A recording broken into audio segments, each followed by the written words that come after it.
Salut les Herpers, content de vous retrouver sur la chaîne Herpsworld. Ça faisait un moment que je vous avais pas fait une vidéo un peu fat. Je suis pas mal occupé avec mon groupe Loco Muerte. D'ailleurs, big up à tous les Herpers que je rencontre sur les concerts. Ça fait toujours plaisir de discuter avec vous.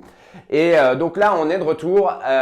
Vous avez été nombreux à me demander de refaire des vidéos et notamment sur les pitons et sur l'élevage des pitons. Donc aujourd'hui, on est dans la pièce des pitons diamants et des Simalia boeleni et je vais vous faire une vidéo sur la partie hivernage des pitons diamants. Voilà, on y va, c'est parti.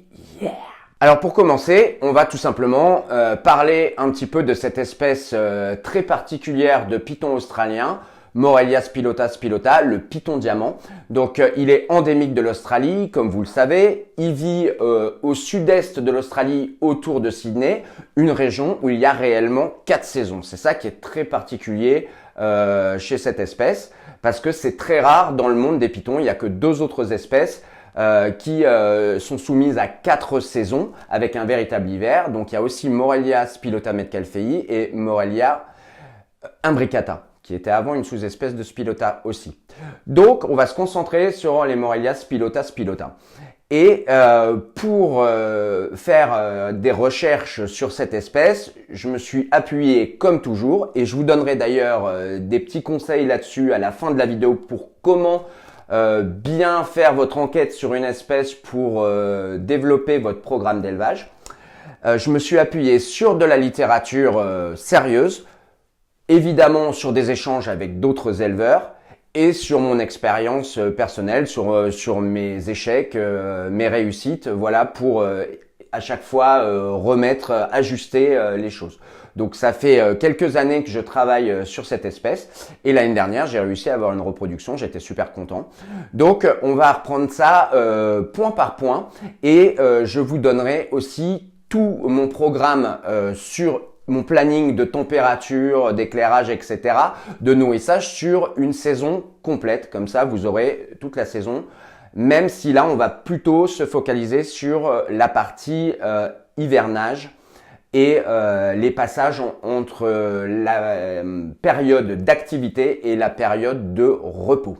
Donc c'est parti, on rentre dans le vif du sujet, on va vraiment décrypter un peu comment vit cette espèce. Et pour ça, bien sûr, je me suis appuyé à la fois sur de la littérature, sur des échanges avec des éleveurs qui élèvent cette espèce depuis longtemps, notamment mon pote, mon vieux bro Steve Crawford qui vit en Australie, lui carrément, et qui a la chance de pouvoir aller sur le terrain, etc. Avec Rolf aussi au Danemark, enfin pas mal de gens un peu partout aux États-Unis. Et bien sûr, après, j'ai fait un petit mix avec mon expérience perso, avec d'autres espèces. Et donc, c'est assez important de comprendre comment il vit dans la nature. Et on a de la chance parce que sur cette espèce, il y a eu de très bonnes études de fait, notamment par Rick Shine. Donc on commence par la littérature. Alors Rick Shine, c'est un herpétologue australien, c'est lui ici.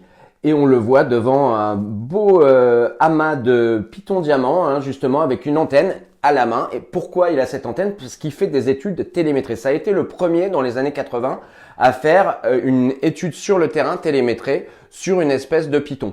Et c'était les pythons diamants. Il avait sorti à l'époque le résultat de son étude, en fait, et que Frank Scofield, mon mentor, m'avait offert. Et ça, c'est de l'ancienne littérature, mais qui est vraiment excellente. Donc, on va la détailler. Je me suis aussi servi de la toute nouvelle littérature, hein, de bouquins comme Keeping and Breeding Australian Python, qui est vraiment très intéressant, et le tout dernier en date, qui est une espèce de bible. Regardez un peu le boulot, quoi. The More Complete Carpet Python par Nick Mutton et Justin Jullender. Voilà, si vous aimez les pythons australiens, faut avoir ce livre. Le travail qu'ils ont fait est incroyable à tous les niveaux. Donc big up à eux. Donc je vais m'appuyer sur ce très bon, excellent diagramme que Richard Shine a pu faire suite à son étude télémétrée. Il a pu prouver en fait, en suivant les animaux sur toute une année, qu'ils vont changer de biotope en fonction des saisons pour s'adapter au climat. Donc les pythons diamants sont des thermorégulateurs puisqu'ils vivent dans un biotope qui change très souvent de température. Donc, je vais détailler ça tout à l'heure. Et donc voilà, il a déterminé que pendant la période hivernale, ils vont dans la zone B, ils vont se cacher, se mettre à l'abri des températures extrêmes dans les pans rocheux. En plus, ça a l'avantage, ces pans rocheux, de prendre le soleil qu'il peut y avoir pendant les mois d'hiver et de réchauffer un petit peu. Donc, ils peuvent vraiment se thermoréguler dans cette zone rocailleuse. Une fois que le printemps arrive, ils partent en forêt et c'est là où ils se rencontrent et où il y a toute la partie accouplement. Et une fois que la saison de reproduction a été entamée et que les accouplements sont faits, les femelles vont partir vers les criques pour couver leurs œufs, pour pondre et couver leurs œufs, tandis que les mâles, eux, vont aller aux alentours des maisons, des habitations humaines. Pourquoi? Parce qu'il y a souvent beaucoup plus de rongeurs, de mammifères, des opossums, même ils peuvent, pour certains spécimens, taper des chats domestiques. Donc voilà, ça c'est déjà une chance incroyable d'avoir ce type d'études pour définir un programme d'élevage, une stratégie. Donc, ces serpents sont des thermorégulateurs. A contrario d'autres serpents comme par exemple, je vous en ai souvent parlé, les pitons malais, ce qu'on appelle les blood pythons, qui eux sont plutôt, ou les Morelia viridis, puisque ça c'est une espèce que beaucoup d'entre vous connaissent. Eux, c'est des thermoconformistes. Eux, ils vont vivre dans un environnement où la température ne va pas beaucoup changer. Ici, on est sur du thermorégulateur dans un biotope où la température varie de manière extrêmement forte en fonction des saisons. Donc, c'est pour ça qu'ils ont déjà une couleur assez foncée. Donc, en captivité, souvent, quand vous voyez des pitons diamants, ils sont très colorés, très beaux. Mais selon les localités, quand vous regardez des images en Australie, des photos de pitons diamants, certains sont vraiment très très noirs. Bon là, ils ont déjà beaucoup de mélanine. Hein. Et pourquoi ces serpents ont évolué comme ça? C'est parce que le noir attire les infrarouges. Donc un serpent comme ça, quand il va passer 5 minutes au soleil, il va pouvoir monter la température de son corps à plus de 30 degrés extrêmement facilement et le garder. Ils savent faire ça, ils ont appris avec des années d'évolution, à se thermoréguler d'une manière incroyable. Donc, je leur fournis en captivité des spots chauffants puisqu'ils ont, comme tous les thermorégulateurs, ils associent énormément la lumière à la chaleur puisque dans la nature, la plus grande source de chaleur, évidemment, c'est le soleil et donc qui est souvent en permanence lié à de la lumière on va dire très brillante. Donc, d'utiliser des spots qui font de la lumière, je trouve que c'est vraiment pertinent avec ce type d'espèce. Et pour ce qui est de la lumière, vous remarquez qu'elle est très brillante aussi ici. J'utilise des LED Arcadia, les Jungle Dawn, pour avoir une lumière avec beaucoup de brillance. Là, on est à 6200 Kelvin pour répliquer des journées très ensoleillées. Donc, ça, c'est le setup de base pour qu'il puisse se chauffer.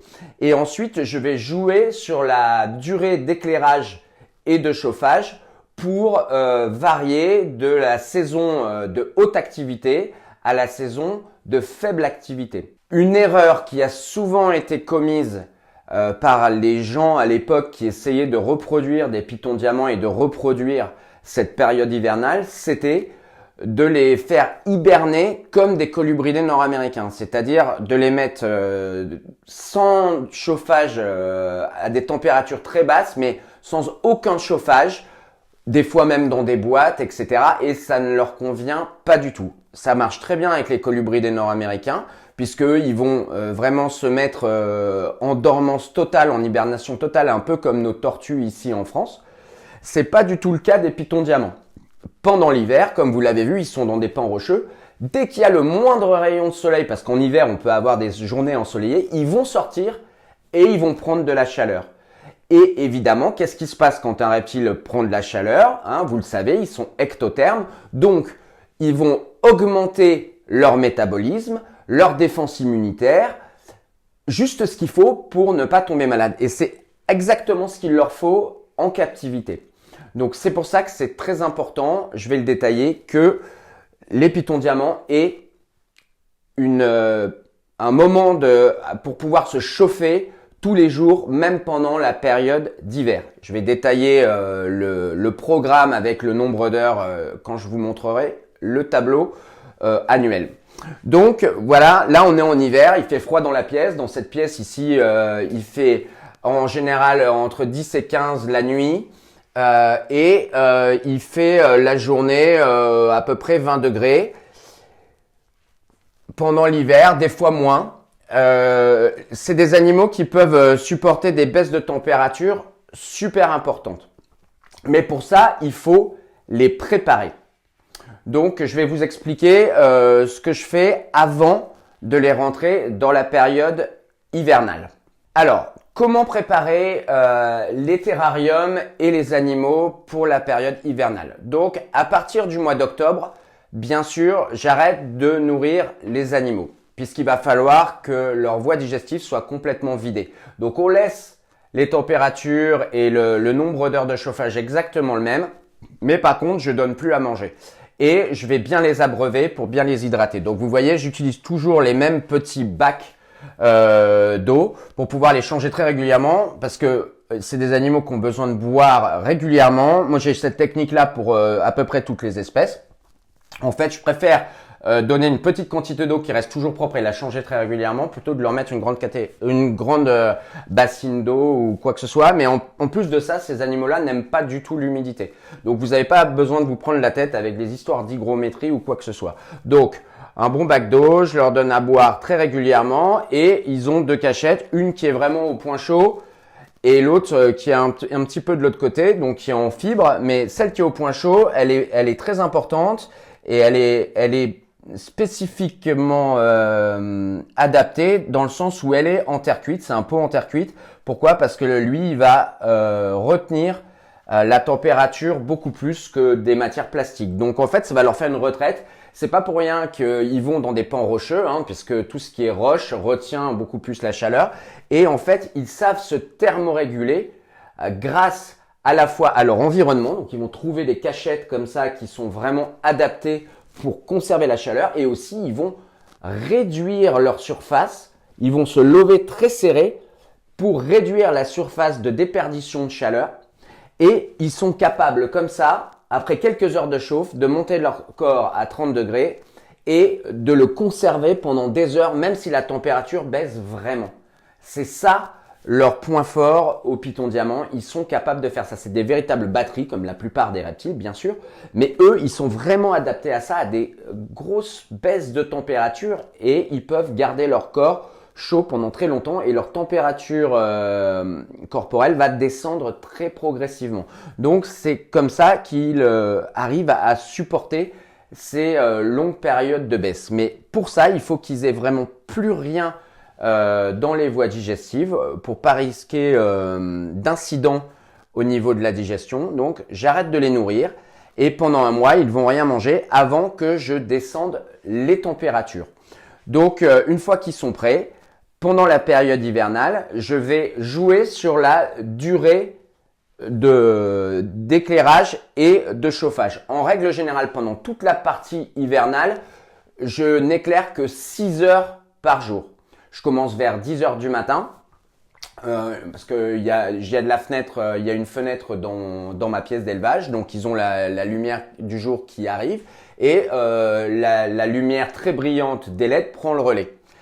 Et pareil, une fois qu'on va dire il y a un bon lever de soleil, qu'on est vers 10 heures du matin, la chauffe commence. Et en général, pendant toute la période hivernale, je vais chauffer entre 2 heures et 4 heures, entre donc 10 heures et midi ou 10 heures et 14 heures. Voilà, donc c'est quelque chose de très important. Il faut absolument qu'ils puissent se chauffer pendant une partie de la matinée. Il y a des éleveurs australiens, par exemple, qui des fois ne mettent pas du tout de chauffage. Ce qu'il faut savoir, c'est que nous, en captivité, on essaie toujours de faire des choses très linéaires, comme ça, parce qu'on a toujours peur de faire des bêtises. Mais dans la nature, en fait, on choisit jamais. Et dans la nature, les serpents, un jour il fait beau, ils vont avoir un peu plus de soleil. Un jour, il va pleuvoir pendant une semaine et pendant une semaine, ils vont pas sortir et ils vont rester. Donc, il y a certains éleveurs australiens qui font carrément ça. C'est-à-dire qu'en fait, ils vont mettre des fois pas du tout de chauffage une journée, des fois 2 heures, 4 heures, voilà, de manière un peu aléatoire. Donc moi, je vais pas jusqu'à ce point-là, mais c'est vrai que je varie. J'ai la chance d'utiliser les thermostats microclimate qui sont très faciles à moduler de par l'application qu'on a sur le téléphone. Donc je vais faire des programmes comme ça et ils vont rester. Dès que la lampe s'allume, en fait, ils vont aller dessous. Voilà. Et tant que la lampe est allumée, ils restent dessous, ils emmagasinent de la chaleur et souvent après, hop, ils vont se mettre, dès qu'il fait froid, ils vont se mettre dans les pots en grès, ils vont se lever, voilà. Et ça, c'est un setup qui marche vraiment bien. Donc, bien évidemment, pendant la période hivernale, on ne nourrit pas du tout les animaux. En même temps, comme ils vont pas être sur un métabolisme très haut, ils vont pas perdre énormément. C'est assez hallucinant. D'ailleurs, je vous conseille toujours de peser vos animaux avant la période hivernale et après. Ça, je le fais systématiquement pour savoir quel poids ont mes animaux. Bon, petit rappel, je vous le dis souvent dans les vidéos, les serpents maigres, c'est toujours bien. C'est un gage de bonne santé. En captivité, on a tendance à beaucoup trop les nourrir et ça empêche aussi la bonne reproduction. Mine de rien, ils n'ont pas besoin de beaucoup de graisse pour bien se reproduire. Cette trêve hivernale, elle n'est pas importante que pour réussir la reproduction des pitons diamants. Elle est vraiment importante pour que leur vie soit longue en captivité. Ça a été une erreur qui a longtemps été faite de les chauffer de manière continue sur toute l'année. Et il y a un éleveur américain, par exemple, qui a des femelles de 23 ans qui reproduisent toujours. Donc en fait, on peut les garder très longtemps en captivité si on respecte ce rythme naturel de cette partie hivernale, cette partie de repos. Mais il faut simplement bien le faire.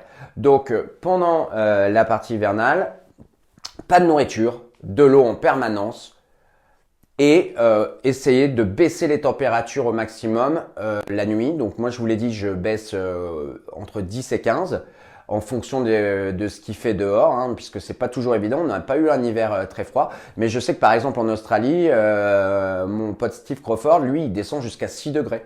Donc ça peut descendre vraiment très bas. Mais eux, ils vont être à l'abri dans leur cachette et ils vont être en mode super lové comme ça. Donc ils vont tenir le coup sans aucun problème.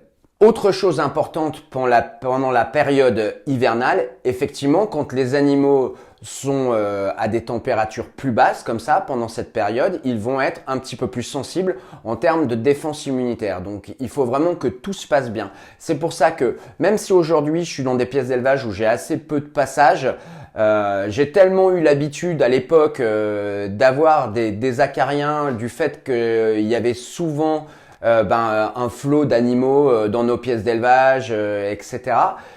Et c'est vrai que quand on a des boïdés, pour se débarrasser des acariens, c'est pas évident. Donc heureusement, il y a Taurus. Voilà, franchement, c'est pas parce que c'est notre partenaire dans cette vidéo, mais c'est parce que surtout c'est mon partenaire dans la vie, Taurus, quoi. Ça m'a changé la vie en tant qu'éleveur de boïdés. J'ai lutté toute ma vie depuis 35 ans contre les acariens.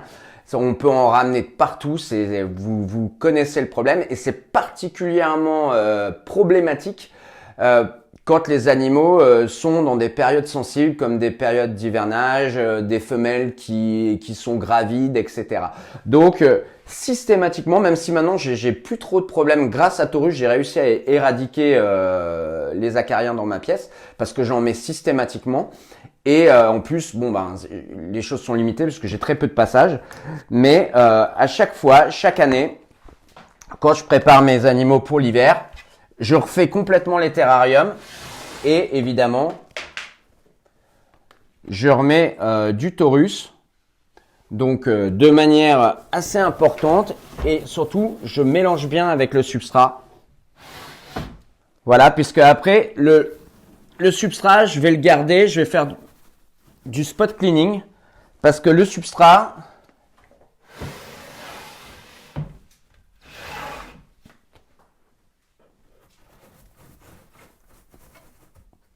salut toi. Voilà, Taurus dans tous les terrariums. Ça, c'est une règle, surtout avant l'hiver. Vous savez que les acariens souvent attaquent à chaque changement de saison, quand il se met à faire froid ou quand il se met à faire chaud. Ça fait un déclencheur, donc j'en mets dans toutes mes pièces 2 fois par an en fait. Maintenant que j'ai plus d'acariens, c'est vraiment de la prévention, mais c'est vraiment extrêmement important. Donc voilà, on laisse s'écouler l'hiver, on surveille bien sûr les animaux, on les voit faire leurs allées et venues, se chauffer, on remet de l'eau très régulièrement, ils boivent en général un petit peu moins.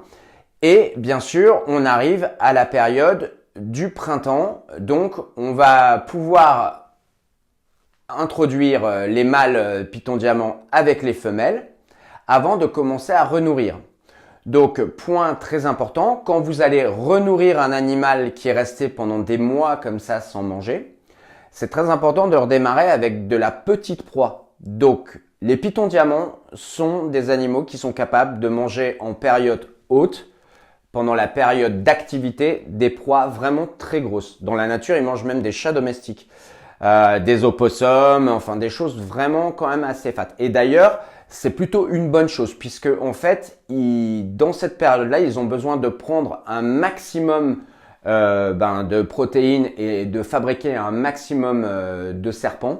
Donc, il a été quand même prouvé par plusieurs études que pour un serpent, c'est beaucoup plus rentable de digérer une grosse proie que de se mettre dans un métabolisme haut pour digérer une petite proie. Donc, une fois qu'ils sont bien relancés, on peut donner des grosses proies. Mais attention, quand on sort de la période hivernale, pendant en général 1 à 3 repas, je vais donner vraiment des toutes petites proies, histoire de tout relancer tranquillement. Ça, c'est quelque chose de très important. Sinon, vous risquez une régurgitation.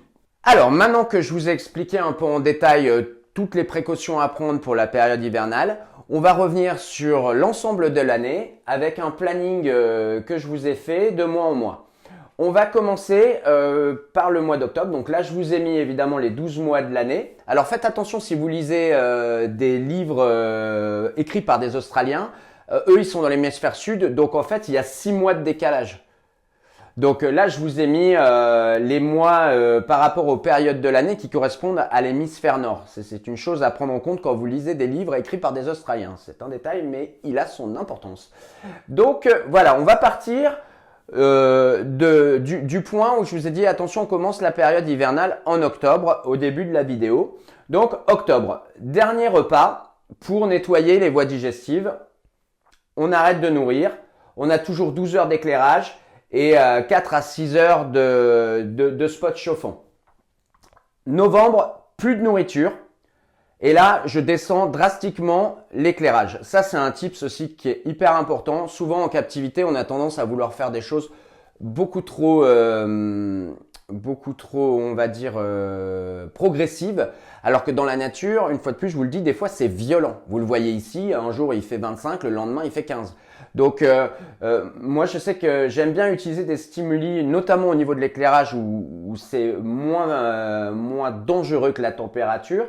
Des stimuli assez violents et ça marche en général assez bien. Donc, je passe de 12 heures à directement 6 heures d'éclairage. Décembre, on est pareil. Pas de nourriture, 6 heures d'éclairage, 2 à 4 heures de chauffe. Janvier, la même chose. Février, la même chose. Mars, toujours pas de nourriture, mais par contre, on introduit les mâles. Là, je vous ferai une vidéo il sera le moment pour moi d'introduire les mâles Python Diamant parce que c'est très intéressant. Je vous donnerai pas mal d'informations par rapport à ça parce qu'il y a des particularités chez les Python Diamant qui sont uniques dans le genre Morelia. Et avril, ça y est, on est reparti pour la saison haute. La saison haute, je vous l'ai noté ici en orange. C'est avril, mai, juin, juillet, août, septembre. Donc, ce que j'appelle la saison haute, c'est là où les animaux sont en full activité, à la fois de nourriture, pour la reproduction et tout ça. Donc, avril, on est toujours dans l'introduction des mâles et en même temps, je nourris les femelles. Et parfois, les mâles acceptent de manger, parfois pas parce qu'ils sont en rut. Donc, on repasse sur 12 heures d'éclairage d'un seul coup. Mois de mars, on est toujours à 6 heures. Et là, d'un seul coup, je repars à 12 heures. Donc, voilà, sur la période haute, c'est 12 heures d'éclairage avec les LED Arcadia. Donc, 6 heures de chauffe. Des fois, je peux monter jusqu'à 8 heures. Mais on donne un max de nourriture aux femelles. Je les nourris toutes les semaines. souvent c'est la période où on peut avoir des ovulations. Juin, pareil, un maximum de nourriture. Les mâles souvent remangent extrêmement avidement. Ils ont hyper faim, donc faut y aller. En fait, on n'a que quelques mois pour leur redonner suffisamment de nourriture. Ils vont manger sur quelques mois de l'année au final. En juin, on peut commencer à avoir des pontes. Juillet, pareil. Nourriture à fond, on peut avoir des pontes. Après, tout dépend si on laisse la femelle incuber ou si on incube les œufs. On peut, si on incube les œufs artificiellement, faut renourrir la femelle à fond. Toujours 12 heures d'éclairage. Août, c'est souvent la période où commencent les naissances. Donc, nourriture pour les parents à fond, 12 heures, 6 heures à 8 heures de chauffage. Septembre, pareil, on peut toujours avoir des naissances. Même mode. Et là, on arrive enfin, on a bouclé la boucle à octobre. Voilà, donc c'est vraiment bien de vous faire un planning, un programme comme ça. Et tout de suite, je vais vous donner quelques petits conseils pour créer votre planning. Pour finir cette vidéo, comme je vous l'ai dit, à chaque fois qu'on se lance dans l'élevage en captivité d'une espèce, c'est un peu une enquête même qu'on va mener toute notre vie. Donc, mes conseils pour bien mener cette enquête, c'est d'aller chercher les bonnes informations aux bons endroits. Donc, je vous l'ai dit, prenez déjà premièrement de la littérature de qualité, qu'elle soit ancienne ou plus moderne, puisque évidemment la littérature ça vieillit. Ce qu'on croyait sûr à une époque, finalement on découvre de nouvelles choses et ça change. C'est pour ça qu'il y a des choses qui restent gravées dans le marbre, comme cette étude par exemple, et d'autres bouquins qui évoluent avec le temps et qui sont très intéressants. Donc soignez votre littérature, c'est une source importante d'informations. Deuxièmement, échangez avec des éleveurs qui ont réellement de l'expérience.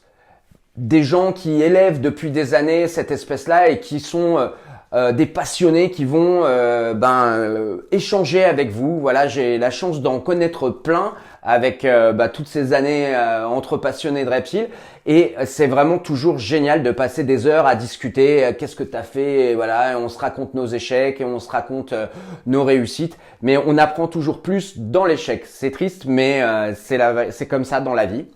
Et la troisième chose, surtout, remettez-vous en question, observez vos animaux, servez-vous bien de vos yeux, de votre cerveau, restez pas bloqué sur des recettes de cuisine et tout, vraiment réfléchissez et même si c'est des choses un petit peu qui seront pas forcément standards dans votre façon de faire les choses, à partir du moment où vous voyez que vos animaux vont bien et ça marche, c'est ça qu'il faut faire.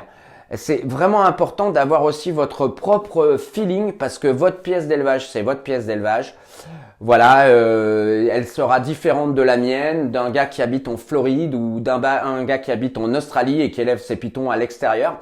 Donc voilà, c'est super important d'analyser tout le temps ce que vous faites, comment se comportent vos animaux. Tiens, ils sont mieux en faisant ça, ils sont moins bien en faisant ça.